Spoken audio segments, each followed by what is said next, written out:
முடி நல்லா அடர்த்தியாக வளரணும், நல்லா கருமையாக இருக்கணும், இளநரையும் போயிடணும் அப்படின்னா இந்த ஒரே ஒரு எண்ணெயை மட்டும் ரெகுலராக நீங்கள் தலைக்கு அப்ளை பண்ணிவிட்டு வாங்க. உங்களோட முடி வந்து நல்லா அடர்த்தியாக கருமையாக இளநரையெல்லாம் போக்கி சூப்பராக வளர வைக்கும். அது என்னன்னு பார்க்கலாம் வாங்க. இதுக்கு நம்ம யூஸ் பண்ண போகிறது ஒரு 4 இன்க்ரீடியன்ட்ஸ் தான். மெயின் இன்க்ரீடியன்ட் வந்து கோகனட் ஆயில். அது கூட வந்து என்னென்ன சேர்க்க போகிறோன்னு பார்க்கலாம். இப்போ வந்து நான் ஒரு 400 ml அளவுக்கு கோகனட் ஆயில் எடுத்திருக்கேன். இப்போ அடுப்பில் வச்சாச்சு. சிம்மில் வச்சு விட்டுடுங்க. வச்சு விட்டுட்டு இப்போ இது கூட என்னென்ன பொருள் சேர்க்க போகிறோன்னா, இது தாங்க கருஞ்சீரக பவுடர். இது வந்து நீங்கள் கருஞ்சீரகமாக அப்படியே கூட எடுத்துக்கலாம், இல்லைனா பவுடர் பண்ணி கூட யூஸ் பண்ணிக்கலாம். என்கிட்ட பவுடரே நான் யூஸ் பண்ணிகிட்டு இருக்கிறதுனால நானே வறுத்து அரைச்சி பவுடர் இது.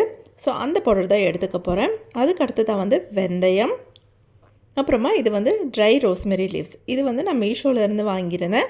உங்களுக்கு லிங்க் வந்து டிஸ்கிரிப்ஷனில் கொடுக்குறேன். ப்ராடக்ட்டை டேகும் பண்ணுறேன், நீங்கள் போய் செக் பண்ணி பார்த்துட்டு வாங்கிக்கோங்க.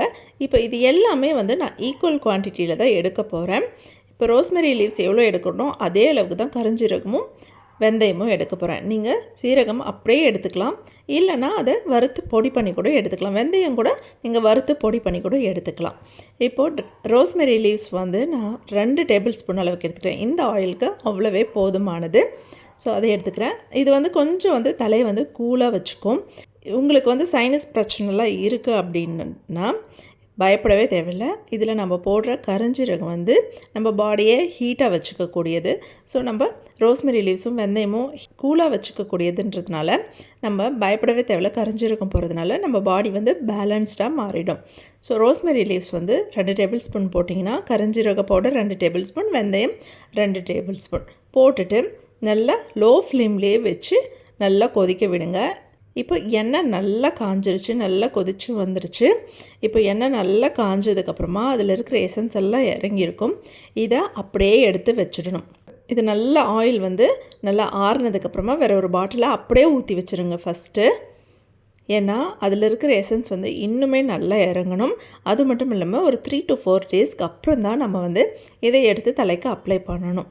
ஒரு 3 to 4 டேஸ் அப்படியே வச்சுட்டு அதுக்கப்புறமா ஃபில்டர் பண்ணி நீங்கள் யூஸ் பண்ணிகிட்டே வாங்க. ரெகுலராக யூஸ் பண்ணிக்கலாம். இல்லை நீங்கள் டெய்லி ஆயில் எடுத்துக்க மாட்டீங்க, தலைக்கு அப்ளை பண்ண மாட்டீங்க அப்படின்னா நீங்கள் எப்போல்லாம் வந்து ஹேர் வாஷ் பண்ணுறீங்களோ அப்போது 1 ஹவருக்கு முன்னாடி இந்த ஆயில் நல்லா அப்ளை பண்ணிவிட்டு அதுக்கப்புறமா ஹேர் வாஷ் பண்ணிவிட்டு வாங்க. உங்களோட ஹேர் வந்து நல்லா க்ரோத் ஆகும். முடி கொட்டுற பிரச்சனை இருந்ததுனாலும் அது கிராஜுவலாக அப்படியே குறையும் பாருங்கள். ஒரு 1 வீக்லேயே உங்களுக்கு வந்து நல்ல ரிசல்ட் தெரியும் ரெகுலராக அப்ளை பண்ணிட்டு வந்தீங்கன்னா. இல்லை நீங்கள் வாரத்துக்கு ஒரு முறை தலை குளிக்கும் போது மட்டும் அப்ளை பண்ணுறீங்கன்னா ஒரு 2-3 வாஷ்லேயே வந்து உங்களுக்கு நல்ல ரிசல்ட் தெரியும். முடி வந்து கொட்டுறது வந்து நல்லா குறைஞ்சு நல்லா வளர ஆரம்பிக்கும். புது முடியெல்லாம் வந்து வளர ஆரம்பிக்கும்.